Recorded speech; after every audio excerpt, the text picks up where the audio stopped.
guys, TinaGale here, and today I am working with Pink Paisley Summer Lights. I adore this gorgeous watercolor paper.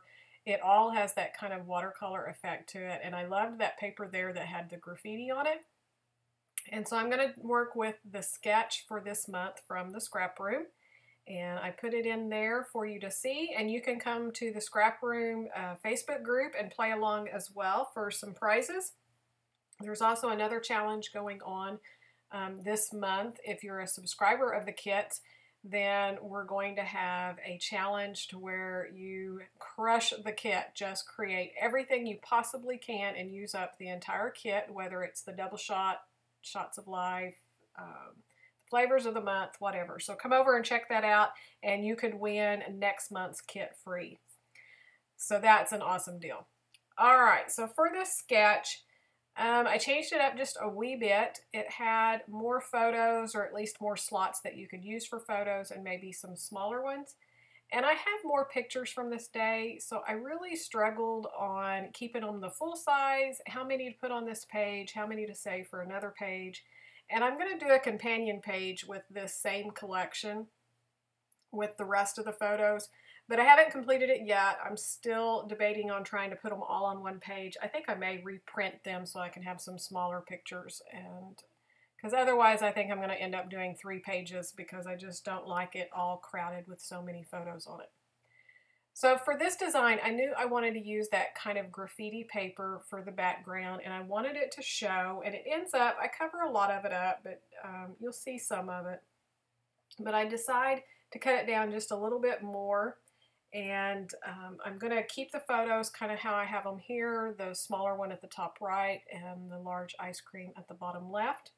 And then in the sketch, it has these horizontal strips through here, and I loved that pink and white striped. It goes from a wide strip to down narrower, and I decided to use that across the center. And then the one paper that had all of these little words across it, I thought that would be kind of cute for a strip across the middle as well. So I'm going to end up kind of cutting a banner shape out of the end of the pink. But for now, I'm just not quite sure where I'm going with it. So I'm going to end up, you're going to watch me put the whole layout together, or at least lay it out where things are going to go before I ever start adhering anything down. And one thing I can tell you that I goofed that I didn't even think about until I finished and I started picking up all of my product was that little strip of yellow that I stuck in on the left there.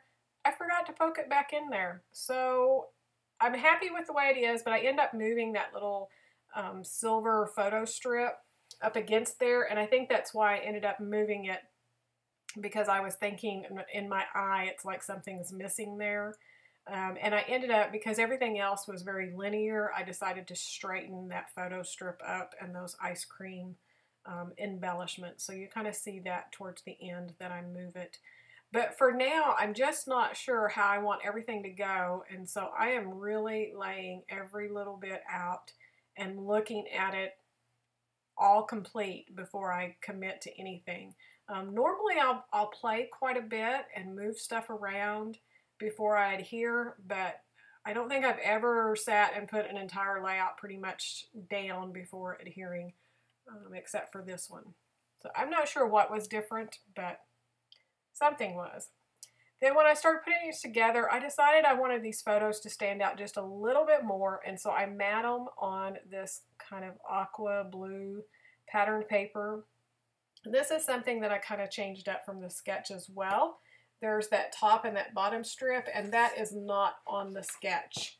But I just wanted something to kind of, I don't know, frame the page just a little bit. Otherwise, it was looking just a little bit too plain for me. So I did the 2 blue ones, and then I tucked in some of that striped watercolor painted paper as well. And I was showing you, I took it to my sewing machine and I stitched across the top and the bottom, and then through the center as well. And also on that center strip with those words, I cut it apart and rearranged it because I wanted that light blue on the right side of the layout, and I wanted more of the pink and stuff to the left, just to repeat the colors around the page better. So I did cut that apart and kind of make it work the way that I wanted it to.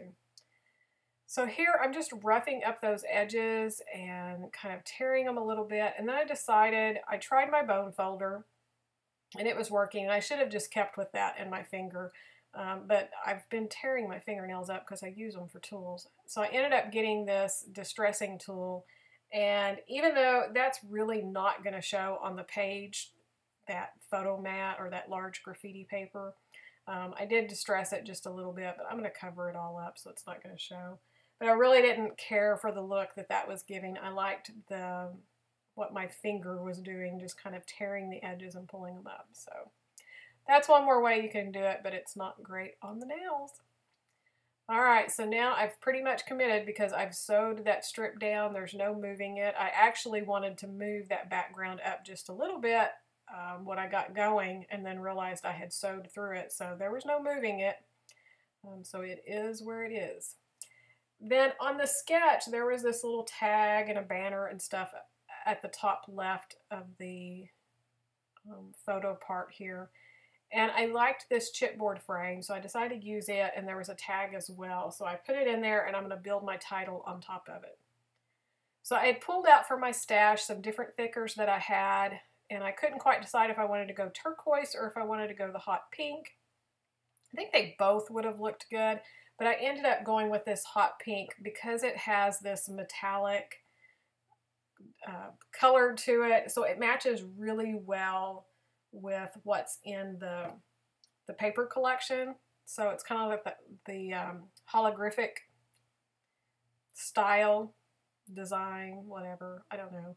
It went well with that, and there's not a lot of layouts that I'm going to be able to use these bright pink metallic looking letters on, so they worked really well with this. So I ended up just doing the title as Beaches and Cream. That's the name of this little restaurant here. It's in downtown, well actually it's not downtown Disney, it's on the boardwalk in Orlando. And could have done something a little bit more clever, I guess, but I wanted it, and then I realized the other photos I have has the front of the restaurant with the sign on it that says Beaches and Cream, so I may regret that decision. But I'm just going to put it across the little frame and the tag, and then underneath the photo in between those two. And then I've just started building up the other clusters, and they're going to go just like the way you see them. I do change out the tall ice cream cone and the camera. I swap those when I start putting them down on the page. I just needed something a little bit taller to kind of touch into the word cream. Otherwise, it was a little bit too far away and it was too distracting. So by changing out the camera and the ice cream cone, I'm able to touch the title and the rest of the embellishments. And you can see I had that little popsicle stick. I tried that too, and it just wasn't quite big enough. The ice cream cone works great. And then up the top, I added the metallic silver cloud, and that word chillin' was punched out of one of the paper frames, and so that was a perfect little finishing touch.